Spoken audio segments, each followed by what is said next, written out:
تو اب یا تو فیصلے کی کاپی ہمیں دی جائے یا وہ فیصلہ سپریم کورٹ آف پاکستان کی ویب سائٹ کے اوپر اپلوڈ کیا جائے. دیکھتے ہیں کہ ان کی اس درخواست کو مانا جاتا ہے یا نہیں مانا جاتا. نجم سیٹھی نے ایک انتہائی اہم بات کی ہے, ایک کمپیریزن کیا انہوں نے نواز شریف کے حوالے سے اور عمران خان کے حوالے سے. انہوں نے کہا کہ جس وقت نواز شریف کے اوپر مشکل وقت آیا تھا وہ حالات و واقعات اور تھے. نواز شریف نے ایک سٹنگ آرمی چیف کو ہٹانے کی کوشش کی تھی اور پھر بعد میں ڈیل کر کے وہ ملک چھوڑ کر چلا گیا تھا 10 سال کے لیے. لیکن عمران خان کے لیے جو حالات و واقعات ہیں وہ مختلف ہیں. عمران خان کے لیے بڑا آسان ہے کہ عمران خان ڈیل کر کے چلا جائے, لیکن عمران خان ڈٹ کے کھڑا ہوا ہے اور عمران خان کی اس وقت مقبولیت بھی بہت زیادہ ہے, اور عمران خان اپنے اصولی موقف کے اوپر کھڑا ہے کہ کسی بھی صورت پیچھے نہیں ہٹوں گا, کسی قسم کی کوئی ڈیل نہیں کروں گا, کمپرومائز نہیں کروں گا, اپنے ملک اور اپنی قوم کو چھوڑ کر نہیں جاؤں گا. انہوں نے کہا کہ اس وقت جو قوم ہے وہ بھی عمران خان کے ساتھ کھڑی ہے, نواز شریف کے ساتھ قوم نہیں کھڑی تھی, وہ حالات و واقعات کچھ اور تھے. انہوں نے کہا کہ یہ بالکل 2 ڈیفرنٹ چیزیں ہیں. نواز شریف نے آسان راستہ لیا اور وہ چلے گئے, جبکہ عمران خان مشکل راستے کے اوپر اس وقت بھی استقامت کے ساتھ کھڑے ہیں. یہ نجم سیٹھی نے بات کی ہے. مزید حامد میر نے اس حوالے سے ایک بات کی. انہوں نے کہا جی عمران خان چاہتے تو باہر آ سکتے تھے. انہوں نے کہا کہ جب وہ سمجھوتا کر لیں گے تو باہر آ جائیں گے. وہ چاہتے ہیں کہ وہ نواز شریف نہ بنے. انہوں نے کہا کہ عمران خان نے جیل میں رہ کر پارٹی کو جمہوری انداز میں منظم کر لیا ہے, جبکہ نواز شریف جیل سے باہر رہ کر بھی یہ نہیں کر سکے. یہ انہوں نے بات کی ہے حامد میر صاحب نے. اس کے علاوہ ارشاد بھٹی صاحب نے ایک انتہائی اہم انٹرویو کیا ہے رانا ثناءاللہ کا, اور انہوں نے چند اہم ترین سوالات پوچھے ہیں, جس میں رانا ثناءاللہ صاحب نے کہا جی میں آج بھی اس بات کا حامی ہوں کہ عمران خان سیاسی جماعتوں کے ساتھ بات کرے اور اپنی برادری کے اندر واپس آئے اور سیاستدانوں کے ساتھ بات کرے. رانا ثناءاللہ صاحب کا کہنے کا مطلب یہ تھا کہ عمران خان نواز شریف بنے, عمران خان زرداری بنے, عمران خان جو ہے وہ ڈیل کرے, کمپرومائز کرے, لیکن عمران خان یہ نہیں کرے گا. تو آگے سے ارشاد بھٹی نے کہا کہ 250 مقدمات آپ نے عمران خان کے اوپر بنا دی ہیں, تو 100 آپ اور بنا دیں, شاید عمران خان آپ کے پاس آ جائے بات کرنے کے لیے. یہ انہوں نے طنزاً بات کی. مزید انہوں نے سوال پوچھا ارشاد بھٹی نے کہ آپ نے الیکشن کے اندر کتنی سیٹیں جیتی ہیں, کتنی سیٹیں آپ کی ہیں. انہوں نے کہا جی 89 سیٹیں ہماری ہیں. تو ارشاد بھٹی نے کہا کہ جینون طریقے سے کتنی جیتی ہیں جو واقعہ ہی آپ کی ہیں, جس کے بارے میں تحریک انصاف کلیم کرتی ہے کہ یہ صرف 17 سیٹیں جیتے ہوئے ہیں. اس کے اوپر رانا ثناءاللہ صاحب نے کہا جی میں نے اس کے اوپر تحقیق نہیں کی. رانا ثناءاللہ نے یہ جواب نہیں دیا کہ بھئی یہ ساری کی ساری ہم جیتے ہوئے ہیں. انہوں نے کہا جی میں نے اس کے اوپر تحقیق نہیں کی کہ جینون طریقے سے ہم کتنی جیتے ہوئے ہیں. پھر ارشاد بھٹی نے ایک اور سوال بھی کیا کہ اون چودھری جو ہیں وہ سلمان کمراجہ سے جیتے ہیں, تو کیا وہ واقعی جیتے ہیں. اس کے اوپر رانا ثناءاللہ نے کہا کہ سلمان کمراجہ کون سا بڑا سیاستدان ہے, وہ ایک بڑا وکیل ہے اور میں اس کو مانتا ہوں. تو آگے سے ارشاد بھٹی نے کہا کہ اون چودھری کا نمبر تو نیلسن منڈیلا کے بعد آتا ہے, وہ اتنا بڑا سیاستدان ہے. اور آپ حیران ہوں گے کہ سلمان کمراجہ اور اون چودھری والے حلقے کا جو رزلٹ تھا وہ بڑا حیران کن تھا. اون چودھری کو لاہور میں نواز شریف سے بھی زیادہ ووٹ پڑے ہیں, آپ ریکارڈ اٹھا کر دیکھ لیں. تو اگر آپ یہ کہیں کہ مسلم لیگ نون میں سے سب سے زیادہ ووٹ یا مسلم لیگ نون کے جو قائد ہیں نواز شریف, ان سے بھی زیادہ کسی کو اگر ووٹ پڑے ہیں تو وہ اون چودھری صاحب ہے. یہ اس الیکشن کی کرامات ہیں. پاکستان تحریک انصاف کی سرگرم کارکن صنم جاوید جن کو گرفتار کیا گیا تھا وہ کوڑلکھپت جیل کے اندر تھیں, ان کی ضمانت کا کیس نہیں لگ رہا تھا. اب لاہور ہائی کورٹ کے اندر ان کی ضمانت کا کیس لگا ہے. میاں علی شفاق ایڈوکیٹ پیش ہوئے ہیں اور لاہور ہائی کورٹ نے ان کی ضمانت منظور کر لی ہے اور ان کو فوری رہا کرنے کا حکم دیا. دیکھتے ہیں ابھی ان کو رہا کیا جاتا ہے یا نہیں کیا جاتا. مولانا فضل الرحمان صاحب تھوڑی عجیب و غریب اور بہکی قسم کی باتیں کر رہے ہیں. حالانکہ مخصوص نشستوں کا جو مال غنیمت تھی وہ ان کو دے دی گئی ہے, لیکن اب میرا خیال ہے کہ وہ کچھ اور بھی ڈیمانڈ کر رہے ہیں. ذرا سنیے وہ کیا کہتے ہیں. وہ کہتے ہیں کہ حکومت کو تسلیم نہیں کریں گے, اسلام آباد کے اوپر قبضہ کرنے کے لیے مجبور نہ کیا جائے. مزید کہتے ہیں کہ ملک آئین کی پٹری سے اتر رہا ہے, جعلی اسمبلی اور جعلی حکومتوں سے ملک نہیں چلا کرتے. پچھلی حکومت کو بھی نہیں چلنے دیا تھا, اس حکومت کو بھی نہیں چلنے دیں گے. آئین و قانون کی پیروی کرنے والوں کو کیوں مجبور کیا جا رہا ہے کہ وہ 1 ہفتے کے نوٹس کے اوپر اسلام آباد کے اوپر قبضہ کر لیں.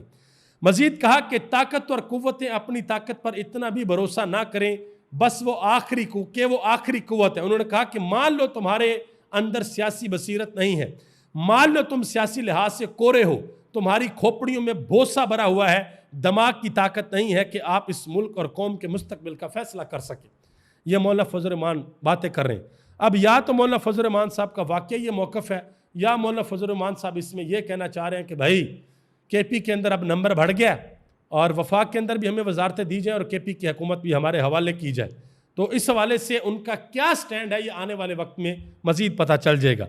آگے آ جائیں جی، اسد طور صاحب نے ایک بڑی اہم بات کی ہے۔ انہوں نے کہا جی خواجہ آصف کہتے ہیں کہ ہائبرڈ نظام 90 کی دہائی کے اندر ہی آ جانا چاہیے تھا۔ انہوں نے کہا کہ یہی بات چودھری نثار آج سے 10-12 سال پہلے کر چکے ہیں، لیکن نواز شریف نے اس وقت ان کو سائیڈ لائن کر دیا تھا، اور اب شہباز شریف جا کر چودھری نثار کے ساتھ ملاقاتیں کر رہے ہیں اور ان کو کہہ رہے ہیں کہ دوبارہ آپ سیاست کے اندر آ جائیں، یعنی کہ اب وہ اسی لائن کے اوپر آگے ہیں، ہائبرڈ نظام کے اوپر آگے ہیں۔ تو دیکھتے ہیں کہ آگے بھائی کیا ہوتا ہے، چودھری نثار ان کی پارٹی کے اندر آتے ہیں یا نہیں آتے۔ آگے آ جائیں جی، علی امین گنڈا پور صاحب۔ علی امین گنڈا پور صاحب آج کل ذرا غصے کے اندر وہ کہتے ہیں کہ جی میں کسی کی بات نہیں مانتا، میں کسی کو جواب دینے کا پابند نہیں ہوں، میرا صرف ایک لیڈر ہے عمران خان اور میں عمران خان کو جواب دوں گا، باقی کسی ارے گہرے کی میں بات سننے کو تیار نہیں۔ تو ڈھکے چھپے لفظوں میں انہوں نے بات کی ہے علیمہ خان کے بارے میں اور باقی تحریک انصاف کے لوگوں کے بارے میں جو سوال کرتے ہیں کہ عمران خان کب رہا ہوں گے، عمران خان سے ملاقات کیوں نہیں کی جاتی، کے پی کے کا بجٹ عمران خان کی مرضی کے بغیر کیوں پاس کیا گیا، عمران خان سے ملاقات کی کوششیں کیوں نہیں کی جاتی۔ تو علی امین گنڈا پور صاحب جو ہیں وہ اچھے خاصے غصے میں دکھائی دیتے ہیں، اور ہو سکتا ہے کہ آنے والے دنوں میں علی امین گنڈا پور صاحب اپنی سیٹ کے اوپر بھی برقرار نہ رہیں۔ یہ بھی بہت سی چیمیں گوئیاں ہو رہی ہیں، باتیں ہو رہی ہیں۔ شیخ وقاص اکرم نے جو پاکستان تحریک انصاف کے انفارمیشن سیکرٹری ہیں، انہوں نے ایک پریس کانفرنس کی ہے جس میں انہوں نے کہا کہ مولانا فضل الرحمان کی ضرورت لمبے عرصے سے کسی کو بھی نہیں ہے۔ مولانا فضل الرحمان خود پیچھے پیچھے بھاگتے ہیں، ہم نے مولانا کو عزت کمانے کا موقع دیا تھا لیکن انہوں نے اپوزیشن اتحاد کو کبھی جوائن ہی نہیں کیا۔ انہوں نے کہا جی مولانا فضل الرحمان کی کوئی اہمیت نہیں رہی۔ عظمیٰ بخاری صاحبہ، انہوں نے پاکستان تحریک انصاف کے اوپر تنقید کی۔ انہوں نے کہا جی ہمارے ملک میں ایک ایسا فتنہ اور قوم موجود ہے جسے کسی چیز کا لحاظ نہیں، بدتمیزی، بےہودگی، فیک نیوز اور سوشل میڈیا پر گندگی بکھیرنا ان کا ترہ امتیاز ہے۔ اب بدتمیزی اور بےہودگی جو ہے وہ اسی ویلوگ کے اندر میں آپ کو بتاؤں گا کہ وہ ہوتی کیا ہے اور وہ کون کرتا ہے۔ یہ بات کی عظمیٰ بخاری نے، تو ان کو جواب دیا شیخ وقاص اکرم نے۔ انہوں نے کہا کہ ملک میں شیطانیت کا مرکز جاتی امرا ہے، شیطان کی کنیزیں اقتدار کے سہارے حقیقت کو جھوٹ اور خرافات کے پردوں میں چھپانے کی کوشش کر رہی ہیں۔ انہوں نے کہا کہ جاتی امرا کے شیاطین سر سے لے کر پاؤں تک اس لوٹ مار کے اندر ڈوبے ہوئے ہیں۔ یہ انہوں نے عظمیٰ بخاری کے بیان کے اوپر رد عمل دیا ہے۔ آگے آ جائیں جی، پنجاب اسمبلی کے اندر پاکستان مسلم لیگ نون کی ایک خاتون ایم پی اے نے جس طریقے سے بات کی ہے، جس تمیز کے دائرے کار کے اندر بات کی ہے، وہ میں آپ کے سامنے رکھنے کے لیے جا رہا ہوں۔ پھر آپ کو اندازہ ہوگا کہ بدتمیز کون ہے اور بےہودہ گفتگو کون کرتا ہے۔ انہوں نے کہا کہ اپوزیشن کو اتنا کہوں گی کہ کتے بھونکتے ہیں تو بھونکتے رہیں گے، جیسا منہ ویسی چپیڑیں پڑیں گی۔ بے شرم بے غیرت کو ہم پر مسلط کیا تھا، یہ عمران خان کے بارے میں بات ہو رہی ہے کہ بے شرم اور بے غیرت کو ہم پر مسلط کیا تھا، جیل میں بیٹھا باندر، یہودیوں کی 20 سالہ محنت ہے، اجازت ہو تو منہ توڑ کر ہاتھ میں پکڑا دوں۔ یہ زبان ہے ایک خاتون ایم پی اے کی جن کا تعلق پاکستان مسلم لیگ نون سے ہے، ٹھیک ہے جی۔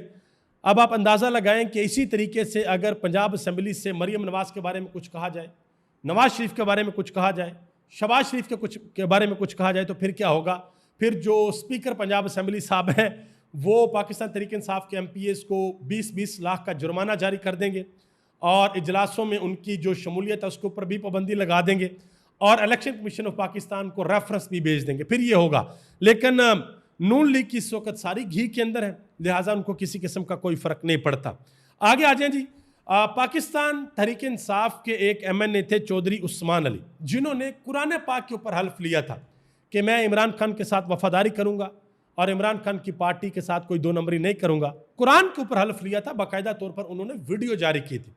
26ویں آئینی ترمیم کے اندر بھی انہوں نے پاکستان تحریک انصاف کا ساتھ نہیں دیا تھا، حکومت کا ساتھ دیا تھا، اور اب باقاعدہ طور پر انہوں نے شہباز شریف کے ساتھ ملاقات کر کے نون لیگ کے اندر شمولیت اختیار کر لی ہے۔ تو یہ آپ اندازہ لگا لیں، یہ پاکستان کی سیاست ہے جہاں پر قرآن کے اوپر کیے ہوئے حلف کا مان بھی نہیں رکھا جاتا۔ یہ اتنی گندی سیاست ہے پاکستان کی، یہ آپ اندازہ لگا لیں۔ سلمان کمراجہ نے بڑی اہم بات کیا جی. انہوں نے کہا کہ میں بہت عرصے سے یہ کہہ رہا ہوں کہ 26ویں ترمیم کے بعد کسی کو کوئی امید نہیں رکھنی چاہیے. انہوں نے کہا کہ ہم کسی امید کے ساتھ اب عدالت کے اندر نہیں آتے. ہم نے مقدمات تو لڑنے ہیں لیکن بغیر امید کے. انہوں نے کہا کہ اس ملک میں جبر کے بہت سے دور آئے ہیں, کوئی نئی بات نہیں ہے. انہوں نے کہا کہ اکثر وقت جبر ہی کے تحت گزرا ہے, ہمارا فرض ہے کہ ہم اس کے خلاف کھڑے ہو جائیں اور لڑیں. ابھی تک اتنا ہی. آپ سب کا بہت بہت شکریہ. پاکستان زندہ باد. پاکستان کے کروڑوں عوام پائندہ باد.